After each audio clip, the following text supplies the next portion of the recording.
الأجواء في الدائرة الرابعة والدائرة الخامسة ما زالت هي أجواء ساحة الإرادة، بمعنى سياسيا الشيء اللي تعبنا عليه في ساحة الإرادة، المصلحة اللي بغيناها في ساحة الإرادة، وفي كل العمل المتواصل اللي استمر تقريبا سنة كاملة، هذه الأجواء لا زالت ولله الحمد موجودة هنا، وهي قاعدة تأثر على اختيارات الناس في الرابعة وفي الخامسة. مع الأسف هذه الأجواء ما هي موجودة لا في الأولى ولا في الثانية ولا في الثالثة. الانتخابات في الدوائر الداخلية مع الأسف ماخذ اتجاه مختلف تماما، لدرجة أن قاعدين نشوف أن من وقف من النواب السابقين في صف المعارضة ومن خرج إلى الشارع ومن ساهم في إسقاط رئيس الوزراء السابق وفي حل مجلس الأمة وإسقاط واحدة من قلاع الفساد، الآن في الدوائر الداخلية تتم معاقبتهم. اليوم أنا كان لي اجتماع ويا أخوكم عبد الرحمن العنجري، وهو أحد الأشخاص اللي يعني اشتغلوا بفعالية خلال السنة الماضية باتجاه الطرح الوطني واتجاه محاسبة رئيس الوزراء، وهو يتعرض هناك في الدائرة الثانية لحملة رهيبة، ضغط وإشاعات وافتراءات. والأدهى من هذا، يعني إذا كان الضغط والافتراءات والإشاعات هي جزء من طبيعة الحملة الانتخابية في أي مكان، إلا أنه قاعد يتعرض لمؤاخذة لأنه نزل الشارع، لأنه شارك في الندوات اللي في ساحة الإرادة، وكأن هناك من يريد معاقبته على وطنيته. كذلك الأمر بالنسبة للأخ عبد الله الأحمد المحامي، كان محامي طول فترة القضايا والملاحقات السياسية، وهو مرشح هناك في الدائرة الثانية، أيضا يؤخذ عليه مع الأسف من بين المآخذ اللي تواجهه هناك أنك أنت كنت محامي محمد الجاسم، وأنك أنت كنت محامي لبعض المتهمين في قضية دخول المجلس، مجلس الأمة. طبعا عندنا في الدائرة الأولى دكتور حسن جوهر صاحب الطرح الوطني الذي انحاز لوطنه لا لطائفته، أيضا يعاقب وأيضا يتعرض لحملة شرسة بهدف إسقاطه. في الدائرة الثالثة أظن كلكم تعرفون الوضع شلون صاير عندنا، ويبدو مع الأسف أن الدائرة الثالثة راح يكون فيها اختراقات جسيمة في نتائج الانتخابات. نأمل أن يغير أهالي الدائرة الثالثة مسار الانتخابات، ولكن ربما الدائرة الثالثة تكون نتائجها مزعجة حقيقة لنا. لذلك أنا أقول في الدائرة الرابعة والخامسة هني الأجواء ما زالت، صحيح أنها دوائر قبلية، ويفترض أو متوقع بأن في الدوائر القبلية تكون المعركة معركة انتخابات قبلية، وأن المنافسة تكون بين القبائل، وأن مو مهم ما هو الطرح، المهم هذا ينتمي إلى أي قبيلة وذاك ينتمي إلى أي قبيلة. لكن الملاحظ أن الخيارات تتجه على الأرجح وفي الأغلب إلى اختيار الأفضل حتى لو كان من ضمن القبيلة، وهذا بحد ذاته أمر إيجابي، أن أنت عندك خيارات كثيرة داخل قبيلتك، فالاتجاه هم لأصحاب الطرح الوطني حتى ولو كان قصرت اختيارك داخل قبيلتك.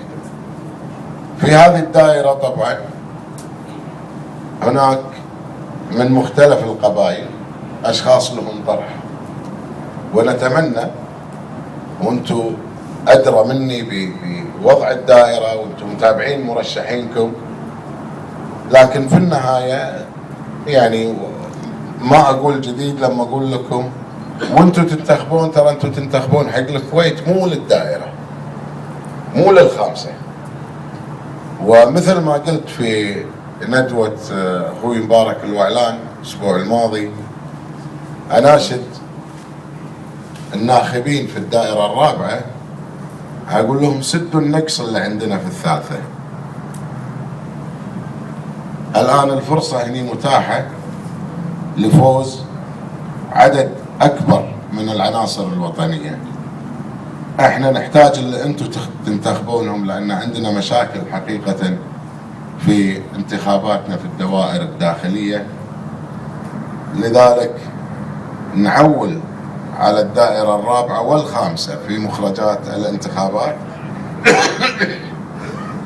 ونعول على الروح الوطنية اللي لمستها أنا شخصيا من خلال زياراتي للدواوين.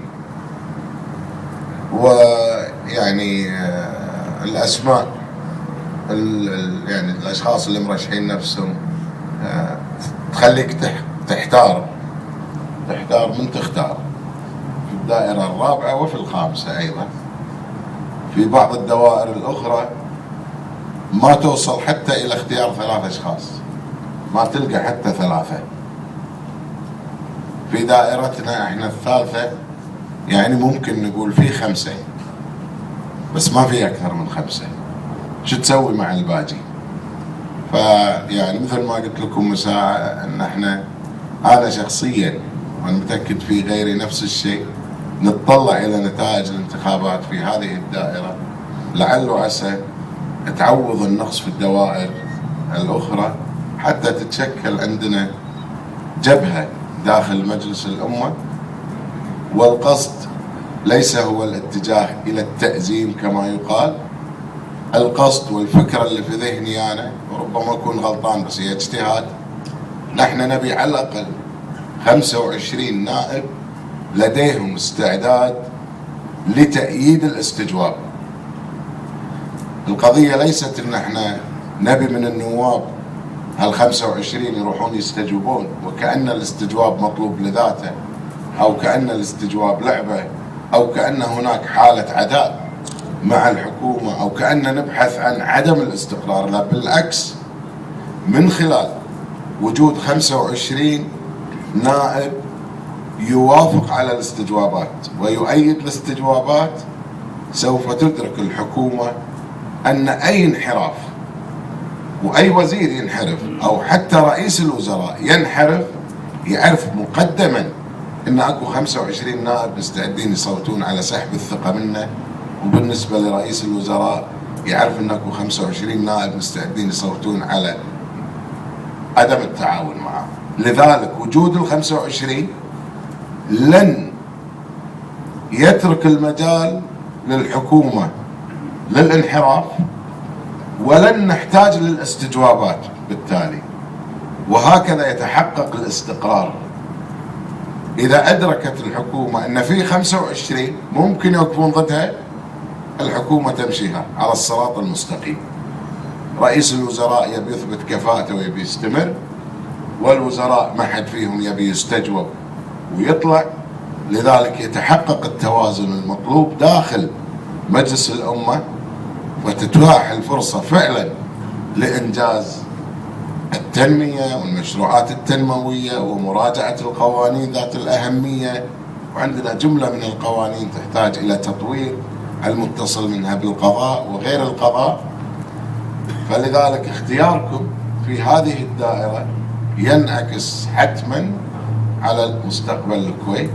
لذلك كتذكير مرة ثانية، أنت تنتخب في هذه الدائرة الخامسة، لكنك تنتخب من أجل الكويت. وأنا واثق تماما وحسب المؤشرات الموجودة بأن الاتجاه في هذه الدائرة طيب، وإن كان في ثغرات صغيرة ممكن تفتح، أنا متأكد أنكم يعني تقدرون تسكرون هذه الثغرات، ونتمنى أنكم توصلون أكبر عدد ممكن من النواب الوطنيين. مثل ما قلت لكم أنا أفضل أسمع أكثر مما أتكلم، لذلك أكتفي بهذا القدر ونفتح المجال لمناقشة يعني عندي تقريبا بحدود الساعة، ف يعني نتناقش في الأمور العامة، وحياكم الله.